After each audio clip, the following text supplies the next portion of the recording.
Brasil alcançou um marco significativo, batendo recorde de doações de órgãos no primeiro semestre de 2023. Tivemos 2.000 doadores efetivos. Com isso, foi possível a realização de mais de 4.000 transplantes. Os dados são do Sistema Nacional de Transplantes e representam um aumento de 16% em comparação ao mesmo período de 2022. No artigo 5º de hoje, vamos falar sobre transplantes e a importância da doação de órgãos.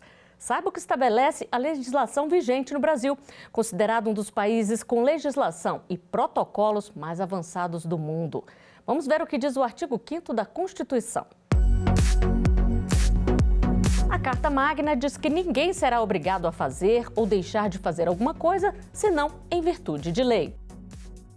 Sobre o tema, eu converso agora com Vanessa Neiva, advogada especialista em Direito da Saúde e Direito Médico, e também com Giuseppe Gatto, que é médico nefrologista. Muito obrigada pela presença de vocês aqui no artigo 5º. Mas antes de começar a nossa conversa, nós vamos assistir uma reportagem da Rádio e TV Justiça sobre a importância da doação de órgãos e de transplantes. A advogada catarinense Marina Moreira Azambuja, 30 anos, é de Chapecó. Ela se recupera após a cirurgia de transplante do coração. Marina foi diagnosticada com arritmia intra-arterial aguda e fez a primeira cirurgia de coração quando tinha apenas 1 ano. Marina cresceu com um problema no coração e controlava por meio de remédios que foram ficando cada vez mais fortes. Como os resultados não eram mais satisfatórios, há cerca de 8 meses, a advogada entrou na fila do transplante. O meu ventrículo, ele era, como o médico falava, parecia um sorvete. Embaixo fininho e alto aquelas bolonas bem grandes. Então, quando a parte de cima bombeava o sangue, ele bombeava com muita força. E a parte de baixo não suportava e jogava de volta para cima. E daí causava insuficiência, falta de ar, cansaço, causava problema, tipo, eu tomava muito diurético. E foi assim, até os primeiros dias que eu fiquei na UTI, 2 noites eu acordei assustada. Parecia que eu não estava no meu corpo. O susto foi porque Marina estranhou o novo coração, que batia muito diferente que o antigo. Hoje ela já está adaptada, mas a explosão de emoção veio mesmo cerca de 10 dias depois da cirurgia, num reencontro entre pai e filha. Daí, quando eu cheguei no hospital, ela disse: pai, tu quer escutar o meu coração novo? Daí eu escutei.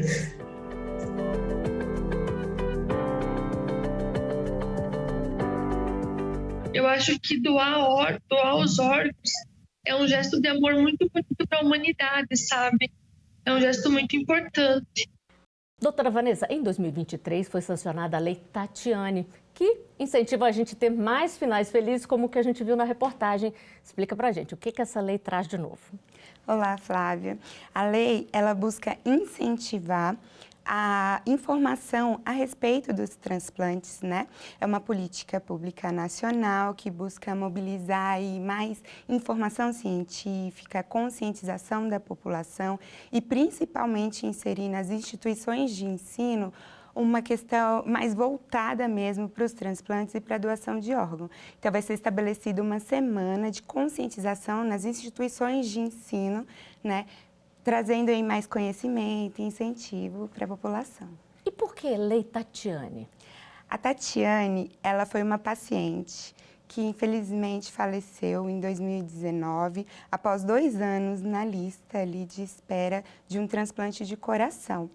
E aí a Tatiane, ela foi homenageada nessa lei por ter passado 2 anos na espera, num ano que foi tão emblemático, que foi 2019, onde a gente teve mais de 5.000 recusas de famílias, né?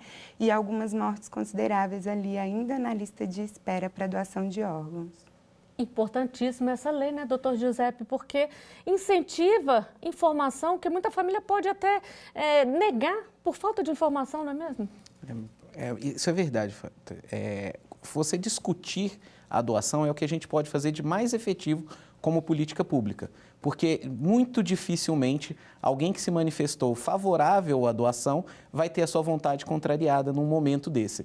Então, trazer essa discussão, levar isso para as escolas, começar essa conscientização em todos os níveis é o que vai fazer muita diferença na hora de ter uma doação efetivada de órgãos. Como a doutora Vanessa aqui falou, que a lei determina a criação de uma semana, né, de incentivo de informação, isso aí é fundamental, né? Sempre que a gente tem um aumento do debate de doação de órgãos, ele aumenta. Sempre que tem algum famoso que faz um transplante, sempre que isso acontece, aumenta muito a doação de órgãos, porque ele volta para a discussão, as famílias falam sobre isso e é muito difícil da gente falar sobre morte, né? E aí é falar sobre isso. Olha, se acontecer comigo, por favor, doem meus órgãos. Doutora Vanessa, e a Lei 9.434 de 97, o que ela estabelece sobre transplantes? A Lei 9.434 de 97, ela estabelece todas as diretrizes ali que a gente tem a respeito dos transplantes de órgãos, né?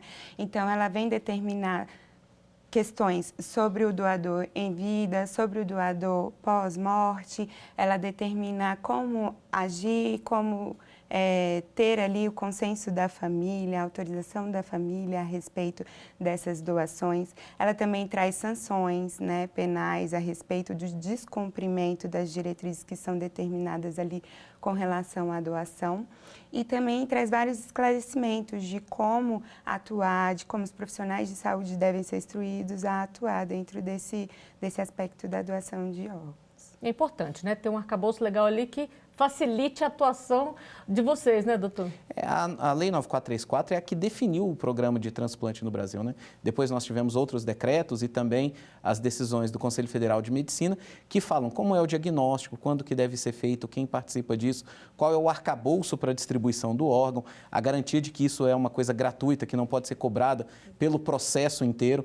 Então, isso tudo é uma coisa muito importante para que o Brasil tenha, sem dúvida, o sistema público mais robusto do mundo em doação e transplante de órgãos. E quais são as maiores dificuldades encontradas pelos médicos quando a gente fala em transplante e doação de órgãos? A doação é o desconhecimento mesmo, né? É o medo do desconhecido. É uma situação muito difícil. A gente está falando num momento muito crítico, que é a morte de um familiar, e você ter que ainda tomar uma decisão dessa, né?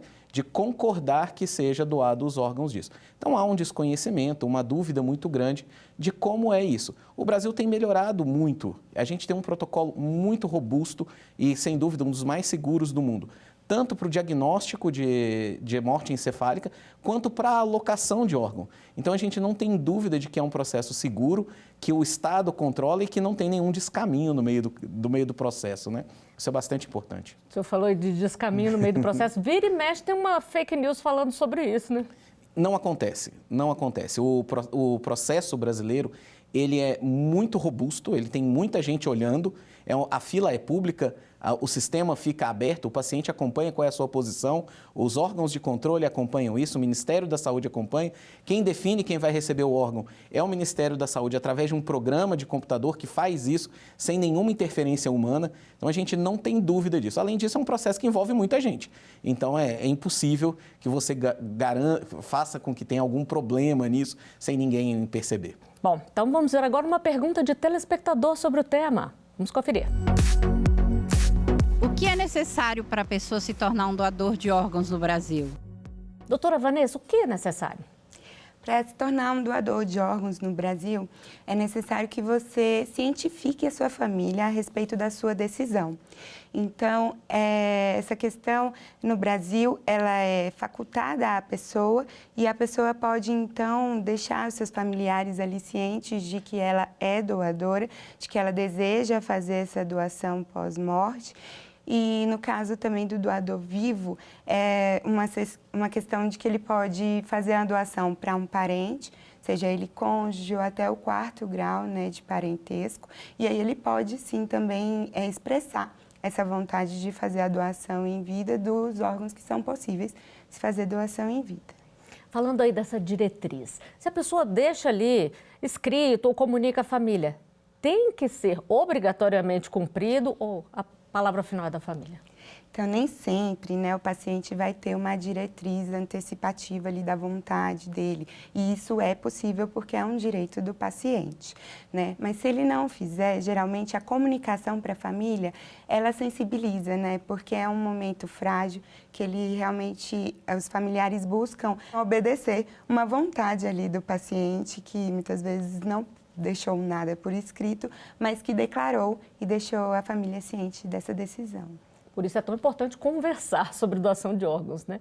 Agora, doutor Giuseppe, para ser receptor, quais são aí os requisitos? Depende do que, né? A gente tem transplante de muitas coisas. O transplante, apesar de falar transplante, mas são vários procedimentos, são vários órgãos diferentes. Então, a gente tem córnea, coração, fígado, pulmão, rim, pâncreas. Então, para cada um desses, nós temos um critério de alocação desse órgão. Mas é a situação onde eu não tenho nenhum outro tratamento na medicina que não seja a substituição do órgão para que aquela pessoa continue viva ou tenha a sua qualidade de vida preservada. Uma pessoa que já foi transplantada uma vez e pode ser transplantada uma segunda vez do mesmo órgão? Sim, inclusive é comum no transplante renal, isso não é incomum de acontecer, o paciente precisar de 2, 3, 4 transplantes, mas também pacientes que fazem transplante de coração e que depois evoluem com insuficiência renal e aí precisam de transplante de rim, fígado e depois o rim e depois o coração, então isso pode acontecer.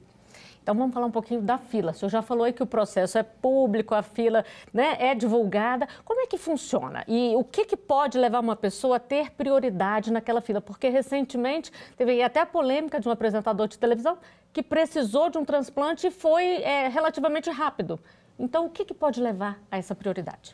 Cada órgão tem o seu critério. Então, alguns órgãos têm fila, uma fila bem definida, como é o caso da córnea, né? First in, first out, né? Quem chega primeiro é atendido primeiro. Então, eu tenho uma fila que é temporal. O primeiro, depois o segundo, depois o terceiro, depois o quarto, depois o quinto, como a gente fala, fila de cinema. Alguns outros órgãos, nós temos a distribuição por gravidade. Quanto mais grave eu estiver, mais em cima eu estou na lista, porque a minha chance de morrer num espaço curto de tempo é muito alta. Então, eu tenho que ser atendido primeiro do que outro que não está nessa mesma situação que eu. Então, no caso de uma insuficiência hepática, tem alguns critérios que falam que em 3 meses, mais de 80% dos pacientes vão morrer. Então, esse grupo de paciente vai ser atendido primeiro. Insuficiência cardíaca, que é muito grave, que precisa de uma assistência circulatória, tem uma máquina ajudando o paciente, esse paciente vai para o primeiro da lista. Porque se eu não fizer isso, ele vai morrer. Então, eu tenho critérios de priorização por gravidade. No transplante renal, a gente tem um critério por falta de acesso. Eu não tenho como fazer hemodiálise ou fazer diálise peritoneal para ele. Então, se eu não fizer alguma coisa, ele vai morrer por falta de acesso. Então, o critério de priorização é isso, é o risco iminente de morte. Doutora Vanessa, o que a lei garante aí de direitos para um paciente que está na fila de transplante? Para o paciente que está na fila de transplante, se ele for ligado ao INSS, ele tem as garantias de direito ali de um acompanhamento a respeito de uma doença que lhe cause uma invalidez temporária e aí ele seria assistido por um benefício do INSS que é pela invalidez temporária. Outra questão é que se a invalidez dele for considerada permanente, ele pode até conseguir uma aposentadoria por invalidez permanente. A gente vai continuar o nosso papo daqui a pouquinho, agora nós vamos a um rápido intervalo. O artigo 5º volta já.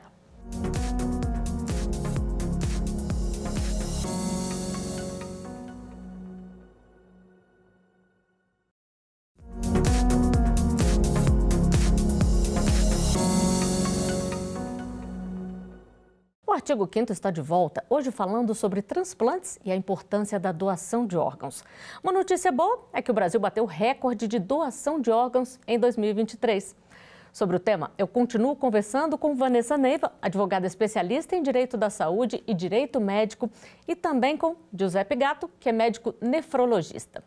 Doutora Vanessa, a gente falou aqui na abertura do programa e durante o primeiro bloco na legislação brasileira que é considerada uma das mais avançadas. Por que ela é considerada uma das mais avançadas? Então, isso parte desde o nosso Sistema Único de Saúde, né? Hoje, 95% dos transplantes são feitos dentro do Sistema Único de Saúde, que já é um case de exemplo mundial, né? A nossa legislação, ela realmente cuida bastante para que todos os protocolos de transplante sejam bem-sucedidos, para que o Sistema Nacional de Transplante junto com os centros, né, estaduais ali de transplante e o Centro Nacional, consigam fazer uma unificação desse protocolo, desse processo de transplante e que ele realmente venha a ser efetivo, né, dentro do Sistema Único de Saúde. E do caso dos protocolos, o que nos faz ser destaque também? Acho que o grande negócio, a grande coisa que nós fazemos é oferecer todo o tratamento, toda a imunossupressão de forma gratuita para o paciente.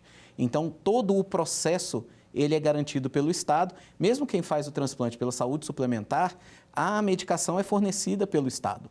Então, isso garante que o paciente tenha uma sobrevida maior do órgão, maior sobrevida dele mesmo, e que isso não volte a onerar o Estado. Então, um paciente que fez transplante de rim, ele sai da hemodiálise e ele cria uma vaga para que outra pessoa volte para lá, né? Então, acho que esse é o grande negócio nosso. E o Brasil, pelo número que ele faz, o número de transplantes, ele está inserido em todos os protocolos de pesquisa mundial de transplante. Qualquer coisa que seja muito grande e seja importante para a mudança de conduta, o Brasil está participando de forma bastante ativa. Muito bom a gente saber disso, né? E é gratuito, como o senhor falou aí. Em outros países é cobrada essa questão do transplante? É muito diferente daqui, doutor Giuseppe? Isso varia com o sistema de saúde local. Então, alguns lugares onde não tem esse serviço público de saúde, isso é custeado pela seguridade dele, né? Pelo seguro-saúde do paciente. Outros lugares, eles são custeados pelo Estado, mas há algum mecanismo de contrapartida. Então, isso varia muito de acordo com a organização do sistema de saúde local. Ele acompanha o sistema de saúde local. Doutora Vanessa, e quais são os procedimentos legais após ser constatada ali a morte do doador de órgãos? Então, após ser constatada a morte do doador de órgãos, é uma morte encefálica, que ela tem que ser constatada pela equipe que estava fazendo o acompanhamento. Após ser constatada, a família é chamada, né, cientificada a respeito da morte encefálica, de como foi dado aquele diagnóstico, que ele precede de exames clínicos e exames complementares para que seja diagnosticado. E então é questionada qual era a vontade ali do paciente. A gente sabe então que como a família é a tomadora de decisão, acaba que essa conscientização que a gente falou no início, ela se torna fundamental exatamente para que a família esteja desmistificada ali do que pode acontecer. Porque na hora da morte é uma hora que a gente realmente está mais fragilizado.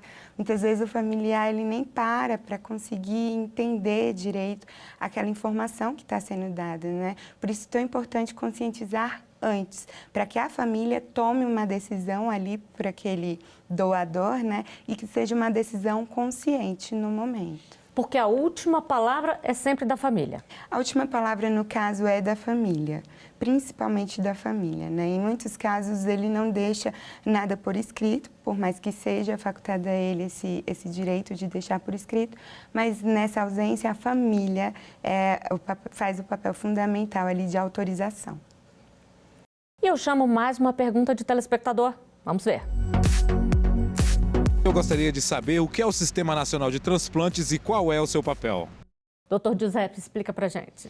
O Sistema Nacional de Transplante, como a gente chama SNT, o SNT é o grande gestor de todo o processo de transplante. Todas as autorizações de transplante, o credenciamento de equipe, todo o regramento do transplante, a alocação de órgão, a fiscalização. Então, tudo que compõe da parte governamental o transplante acontece pela autorização e sob cuidado do Sistema Nacional de Transplante. Diferente de qualquer outro procedimento médico, o transplante ele necessita de um credenciamento específico pelo Ministério da Saúde, tanto do hospital quanto da equipe médica, e que é renovado agora a cada 4 anos. A equipe precisa mandar certidão negativa de infração ética, o hospital precisa garantir um monte de processos dentro do seu sistema e quem organiza isso tudo é o SNT, o Sistema Nacional de Transplantes. E isso deixa todo o protocolo, todo o procedimento ainda mais seguro, né, doutor Giuseppe? Sem dúvida, porque você tem o Estado fiscalizando a operação. Não só o Estado, o Executivo, mas também como os órgãos de controle, Ministério Público, as secretarias estaduais de saúde, o próprio paciente, garante o acesso à informação e a fiscalização do processo para que não tenha nenhum problema, para que seja seguido exatamente a regra. E a gente falou muito aqui de doadores pós-mortem, mas também a senhora já adiantou que tem o caso de doação entre pessoas vivas. O que a lei determina sobre isso, doutora Vanessa? A lei determina que os órgãos a serem dispostos, né, nessa doação devem ser órgãos duplos, né? Na verdade, os rins, o pulmão, parte do fígado. Por quê? Porque ele não pode impactar na vida do doador, né? Além disso, é necessário que seja cônjuge ou familiar até o 4º grau. E caso seja uma doação entre vivos de uma pessoa que não faça parte do núcleo familiar, é necessária ali uma autorização judicial, né? Dependente de uma autorização judicial para que ocorra esse transplante. E existe uma idade mínima determinada por lei para ser doador? Entre pessoas vivas é importante que ele tenha capacidade plena, então é muito importante que ele seja maior de 18 anos, totalmente responsável, para que possa, né, fazer essa doação em vida. Bom, e vamos à última pergunta que foi feita por um telespectador. Vamos conferir. Existe alguma restrição legal para a doação de órgãos por estrangeiros no Brasil? Doutora Vanessa, como é que funciona nesse caso?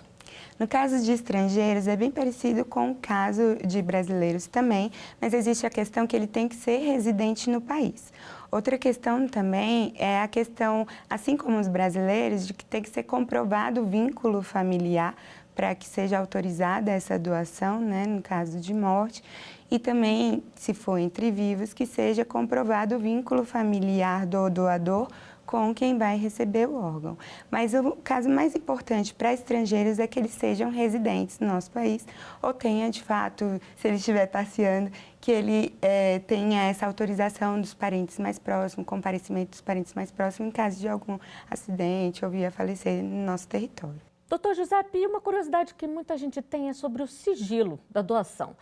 Quem recebe órgão, ficam sabendo de quem foi doado? Pode ficar sabendo ou não? Não tem.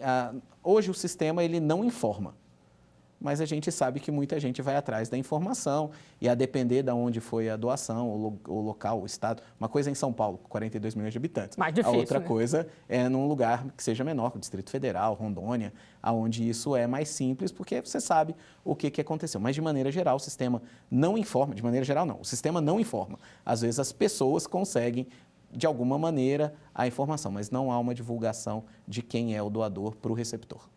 E a gente vê muito nos filmes, principalmente, aquela movimentação toda quando tem um órgão. O órgão é levado para outro estado quando a primeira pessoa da fila mora em outro lugar? Como é que é feito todo esse trâmite, doutor Giuseppe? Essa logística ela existe, ela sai de um estado para outro. Quem coordena isso é a Central Nacional de Transplante, que é subordinada ao Sistema Nacional de Transplante, que concede autorização para a equipe e órgão poderem viajar de um estado para o outro.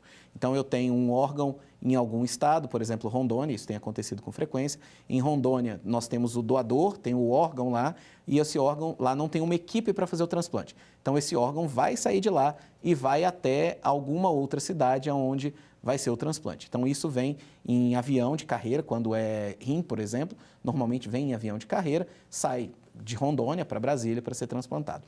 No caso de fígado ou coração e pulmão, normalmente a equipe vai até lá para fazer a captação do órgão. Isso desde 2017, mais ou menos, tem um decreto que define que a Força Aérea deve deixar uma aeronave em solo disponível no território nacional para que seja feito o transporte de equipes e de órgãos se eu não tiver um apoio da rede convencional, né, da rede comercial. Então, aí vai uma equipe até o estado, faz a captação do órgão, embala de forma adequada, tem uma regra para fazer isso, e ele leva para fazer o transplante aonde for. E isso varia muito com o tempo. Coração e pulmão, desde a hora que para o coração de bater até implantar são 4 horas, fígado 8 horas e rim 28, 30 horas a gente consegue transplantar. Então aquilo é real quando você tem um órgão, a depender do que é, há uma movimentação de muita gente. Um transplante que tenha envolvimento de equipes, nós temos mais de 150 pessoas envolvidas no processo.